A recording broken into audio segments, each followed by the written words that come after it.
Praise the Lord. கர்த்தர் நல்லவர். ஆண்டவர் உங்களை ஆசீர்வதித்து, கர்த்தர் உங்களை கனப்படுத்தி, கர்த்தர் உங்களை வழிநடத்துவாராக. ஒவ்வொரு நாளும் தேவன் உங்களோடு பேசி கொண்டு வருகிறார் இல்லைங்களா? இன்றைக்கும் ஆண்டவர் உங்களோடு பேசுவாருங்க. இந்த பரலோக சத்தம் நிகழ்ச்சி பெரிய ஆசீர்வாதத்தை கொண்டு வரும். பயப்படாதீங்க. நான் உங்களுக்காக ஜெபம் பண்ணுறேன். இந்த நாளில் ஒரு வசனத்தை நான் வாசிக்கலாம் பாருங்கள். ஆதியாகமும் 39ஆம் அதிகாரத்தில் 3ஆம் வசனத்தை வாசிக்கிறேன். கர்த்தர் அவனோடு இருக்கிறார் என்றும் அவன் செய்கிற யாவையும் கர்த்தர் வாழ்க்கை பண்ணுகிறார் என்றும் அவன் எஜமான் கண்டு. பாருங்க, கர்த்தர் அவனோடு இருக்கிறார் என்றும் அவன் செய்கிற யாவையும் கர்த்தர் வாழ்க்கை பண்ணுகிறார் என்றும் அவன் எஜமான் கண்டு. கர்த்தருடைய பிள்ளைகளை இங்கே ஒரு காரியத்தை நல்லா தெரிஞ்சுங்க. உங்கள் கூட யார் இருக்கிறாங்க? உங்கள் கூட ஏசப்பா இருந்தால், கர்த்தர் உங்கள் கூட இருந்தால், நீங்கள் செய்கிற எல்லாத்தையும் கர்த்தர் வாய்க்க பண்ணுவார்.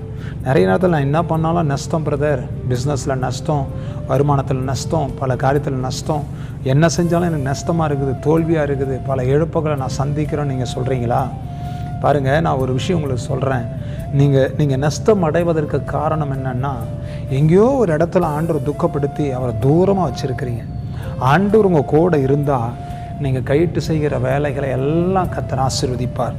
இங்கே அதான் சொல்லுகிறது 2ஆம் வசனத்தில், கர்த்தர் யோசேப்போடு இருந்தார், அவன் காரி சுத்தி உள்ளவனானான் என்று வசனம் சொல்லுகிறது. இப்போ பாருங்கள், யோசேப்பு கை வச்ச எல்லா காரியத்திலையும் அவன் செய்கிற எல்லாவற்றையும் கர்த்தர் வாழ்க்கை பண்ணுகிறார் என்று அவர் எஜமானன் கண்டு யோசேப்பை மகிமையாக அவனை ஆசீர்வதித்து அவனை வந்துட்டு வேறு வழியில் அவனை உயர்த்தி கொண்டு போனார். அப்போ உங்கள் கூட கர்த்தர் இருந்தால் நீங்கள் செய்கிறத கர்த்தர் வாய்க்க பண்ணிடுவார். நீங்கள் எது செய்கிறீங்களோ அதில் ஒரு பெரிய வெற்றியை பார்க்கும்படி கர்த்தர் கிருபை செய்வார். ஆகையினால இந்த உலகத்தில் உங்கள் கூட யார் இருக்கிறாங்களோ இல்லையாங்க, என் கூட ஒரு பெரிய கேங்கே இருக்குதுன்னு நினைக்காதீங்க. உங்கள் கூட ஆண்டு இருந்தால் தாங்க நடக்கும். ஆண்டவர் கூட வச்சிங்க, பெரிய காரியங்களை கர்த்தர் செய்வார். அவர் இல்லாத வாழ்க்கை ஒரு வாழ்க்கையா? அவர் இல்லாத காரியம் ஒரு காரியமா? அவர் இல்லாத ஜீவியம் ஒரு ஜீவியமா? அவர் இருந்தால் தான் வெற்றி. அவரை நம்புங்க, அவரை பிடிச்சிங்க, அவரோடு கூட இருங்க. அவர் உங்களோடு இருந்து நீங்கள் செய்கிற காரியத்தெல்லாம் கர்த்தர் வாய்க்க பண்ணுவார்.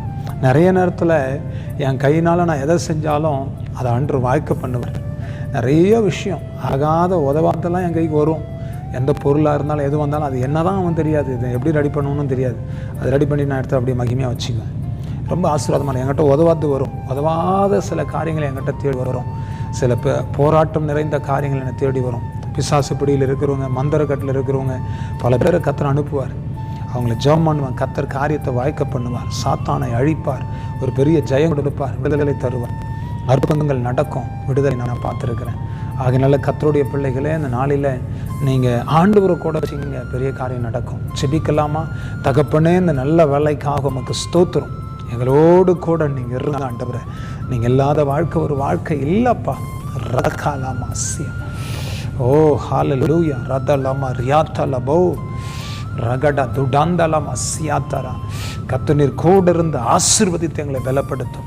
நாங்கள் கையிட்டு செய்கிற வேலைகளை எல்லாம் ஆசீர்வதித்து கர்த்தர் பலப்படுத்துங்கப்பா. உம்முடைய நாமம் மகிமைப்படட்டும். அற்புதம் நடக்கட்டும். பெரிய காரியங்களை செய்யும்.